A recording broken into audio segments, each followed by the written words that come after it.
ಕಡೆ ಅಮಾಯಕ ಕಾರ್ಯಕರ್ತರನ್ನ ಟಾರ್ಗೆಟ್ ಮಾಡಿ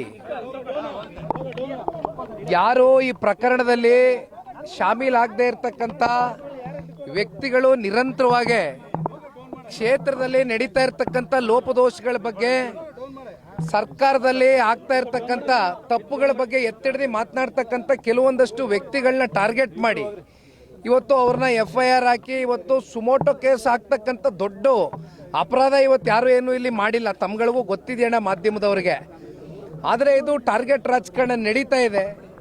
ಇದಕ್ಕೆ ಪುಷ್ಟಿ ಕೊಡ್ತಕ್ಕಂಥದ್ದಕ್ಕೆ ಪೊಲೀಸ್ನ ಅಧಿಕಾರಿಗಳು ಕೂಡ ನಾನು ಆಗ್ತಾನೆ ಹೇಳಿದ್ದೀನಿ, ದೇಶದ ಕಾನೂನು ಸಂವಿಧಾನಕ್ಕೆ ಬದ್ಧರಾಗಿ ಇವತ್ತು ಪೊಲೀಸ್ನ ಅಧಿಕಾರಿಗಳು ವರ್ತನೆ ಮಾಡಬೇಕಾಗಿದೆ. ಆದರೆ ವಿಪರ್ಯಾಸ ಸರ್ಕಾರದ ಕೆಲವೊಂದಷ್ಟು ಜನಪ್ರತಿನಿಧಿಗಳ ಒತ್ತಡಕ್ಕೆ ಮಣಿದು ಇವತ್ತು ಇಂಥ FIRಗಳು ನಡೀತಾ ಇದೆ. ಆದರೆ ಒಂದು, ಇವ್ರು ಯಾರಿಗೂ ಕೂಡ ಇಲ್ಲಿ ಜೈಲಿನ ವಾತಾವರಣ ನೋಡ್ತಕ್ಕಂಥದ್ದಕ್ಕೆ ಯಾರು ಅಂಥ ಸಂಸ್ಕೃತಿಯಿಂದ ಬಂದಿರತಕ್ಕಂಥವ್ರಲ್ಲ, ಅಂಥ ಹಿನ್ನೆಲೆ ಬ್ಯಾಕ್ಗ್ರೌಂಡಿಂದ ಬಂದಿರತಕ್ಕಂಥವ್ರು ಯಾರೂ ಇಲ್ಲ.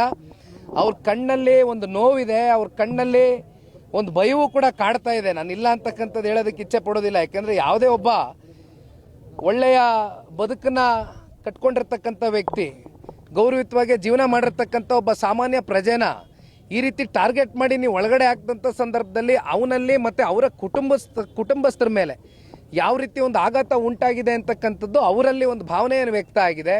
ಹಾಗಾಗಿ ಇವತ್ತು ಅವ್ರಿಗೆ ಭೇಟಿ ಮಾಡಿ ನಮ್ಮ ಶಿಡ್ಲಘಟ್ಟ ರವಿ ಅಣ್ಣವರು, ಈ ಭಾಗದ ಶಾಸಕರು ಮತ್ತು ಮಾಜಿ ಶಾಸಕರಾಗಿರ್ತಕ್ಕಂಥ ಕೃಷ್ಣ ಡೇ ಸಾಹೇಬರು ಸೇರಿ ಅನೇಕ ಜನ ನಾವು ಮುಖಂಡರು ಬಂದು ಅವರಿಗೆ ಧೈರ್ಯವನ್ನು ತುಂಬಿದ್ದೇವೆ. ಅವ್ರ ಮನೆಗಳಿಗೆ ತೆರಳ್ತೇವೆ, ಅವರ ಕುಟುಂಬದ ಸದಸ್ಯರ ಜೊತೆನೂ ಕೂತು ಚರ್ಚೆ ಮಾಡ್ತೇವೆ.